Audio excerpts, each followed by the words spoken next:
Hello and welcome back. Today is Saturday, January 31st, 2026, and we are continuing our journey into really the architecture of the human mind. It's great to be back. I want to start with something that I think is just, it's going to hit home for a lot of people. It's definitely been on my mind this week. Okay.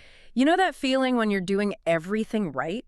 Or, what looks right on the surface? The checklist. The checklist, exactly.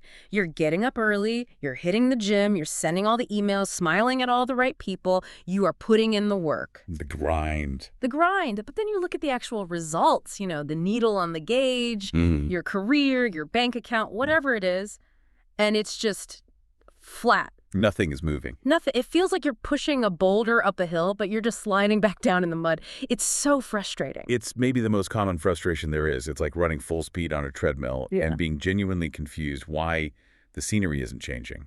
Yeah, and it makes you feel like, I don't know, like you're just unlucky or the whole game is rigged. Well, and that's usually because we're trying to change the reflection in the mirror by scrubbing the glass. Right, you're attacking the reflection. You see the result you don't like, and you try to physically change the result itself instead of changing the thing that's casting the reflection. And that is the absolute core of what we're digging into today. We are opening up part 3 of Charles F. Hanel's The Master Key System. Yeah, and this is where it gets really practical. It really does. If the first couple of parts were about realizing the mind as a power source, this feels like we're finally opening the hood and looking at the engine. That's a great way to put it. Part 3 is all about the mechanics. Yeah. Specifically, the mechanics of cause and effect. Inner causes create outer results. He really wants to show the precise, almost scientific link between what goes on in your head and what happens in your life. So our goal today is to go way beyond the cliches, right? It's not just think positive, because I think everyone listening knows that just wishing for something doesn't make it appear. We want to understand the actual mechanism, how thoughts crystallize. Exactly. And by the way, if this helps you at all, We hope it does. please hit like and subscribe for the next one. It really helps. So, yeah, where we left off, we established that the mind is a creative center. But now, Hanel introduces this concept, the solar plexus. Okay, I have to stop you there because when I read that, my skepticism alarm went off immediately. I get it. It sounds very dated. It sounds like Victorian mysticism or something. Is he talking about actual biology, or is this just a metaphor for, like, trusting your gut? It's a fair question. The language is over 100 years old. But if you strip away the old-timey words, he's describing something that modern neuroscience is really focused on now. You mean like the gut-brain axis? Precisely. We call it the enteric nervous system. We now know the gut is lined with hundreds of millions of neurons. It's a second brain in a very real sense. So he was way ahead of his time on this. He was.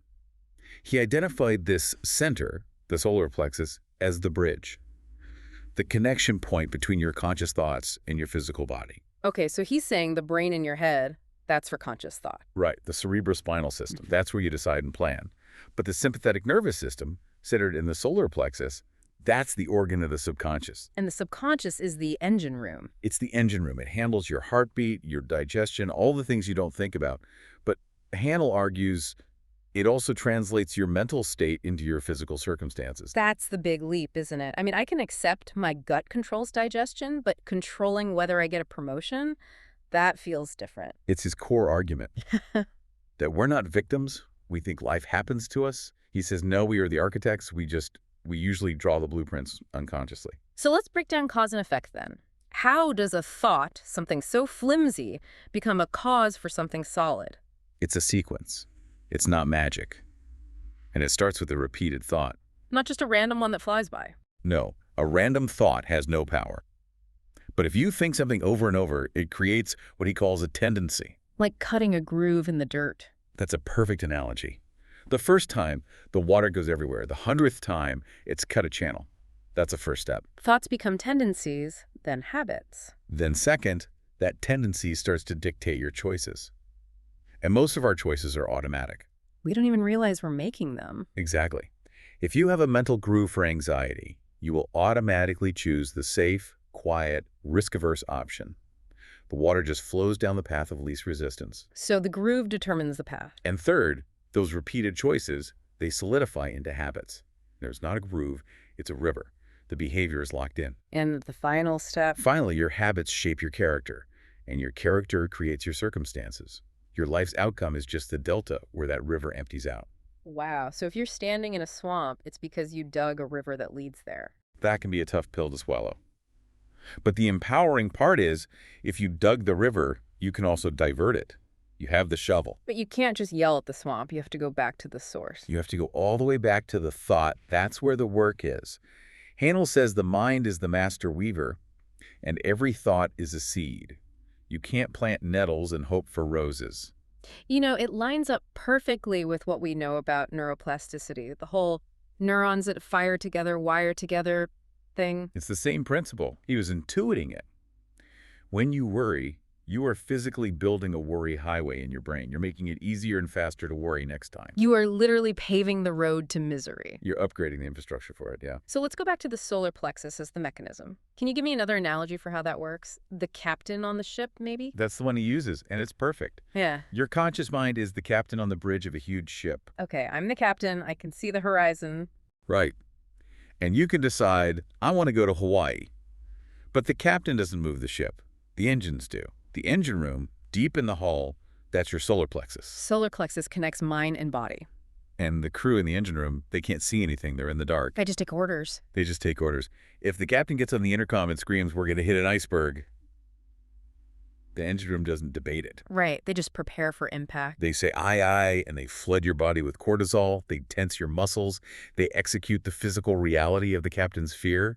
It doesn't question whether the fear is valid. So if I'm walking into a meeting thinking, I'm going to bomb this, my engine room is busy making my hands shake and my voice tremble. It is faithfully executing your command. It's a loyal servant, for good or for bad. That's actually kind of terrifying. It's only terrifying if you're a careless captain. Once you realize every muttered thought is an order, you become incredibly disciplined about what you say on the bridge. And that leads directly to the biggest problem people have with this, the contradiction problem. Yes, this is why just chanting affirmations in the mirror usually fails. Right. I can say I am wealthy 10 times, but if I feel broke, I just feel like I'm lying to myself. Because you're sending conflicting orders, you're yelling full speed ahead, but your hand is on the emergency brake. Align intention with action. You have your active thought, which is the affirmation, but Hanel talks about your mental background. The hum of the refrigerator. The 24/7 hum. And if that hum is, I'm worried about debt, I'm not good enough, that's the signal the engine room listens to. Because it's more consistent. It's constant. It overpowers the 5 minutes of positive thinking. You're stepping on the gas and the brake at the same time. Which just burns you out and you go nowhere. Exactly. It creates internal friction. This is pure cognitive behavioral therapy, or CBT. They talk about automatic thoughts. Identify automatic negative thought. These quick reflexive judgments that filter our reality. We often don't even notice them, but they're running the show. The Stoics were all over this too. Marcus Aurelius and the discipline of assent. A fantastic concept. You can't control the thought that pops into your head. That's automatic. But you control whether you agree with it. You control whether you assent to it. You can see the thought, this is a disaster, and choose to say, no, I don't believe you.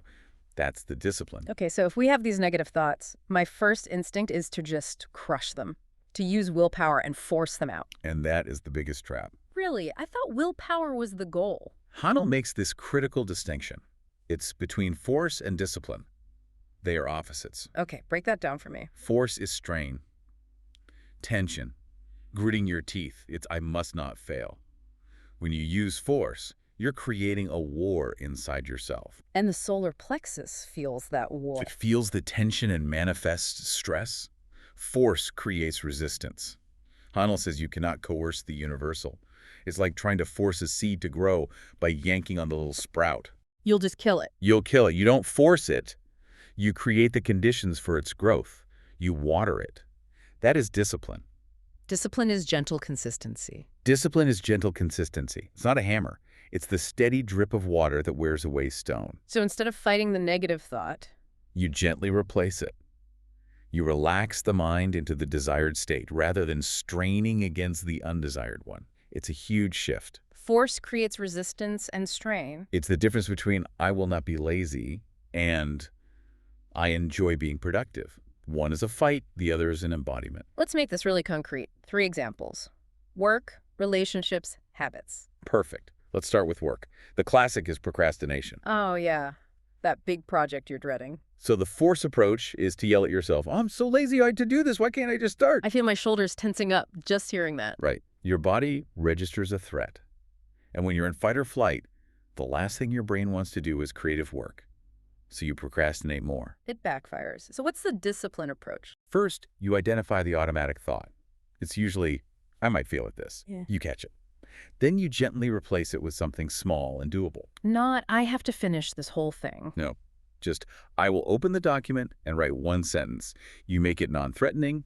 You lower the resistance. And that calms the nervous system down. It signals safety. Yeah. And once you start, the friction is gone. Okay, example 2. Relationships. Let's say you get a vague text. We need to talk. The worst text. The absolute worst. The automatic thought is, they're mad at me. I did something wrong. That's the negative filter. Yeah. And the consequence is you act defensively. You get cold or snappy. And you end up creating the very conflict you were afraid of. You manifested it. The discipline approach is to pause. Feel that gut reaction, but don't act on it. Use your captain's mind to say, "That's a story, not a fact." A hypothesis? A hypothesis. Yeah. So you respond to the text, not to the fear. You align your action with your real intention, which is probably a peaceful relationship. I love that. Respond to the text, not the fear. Okay. Example 3.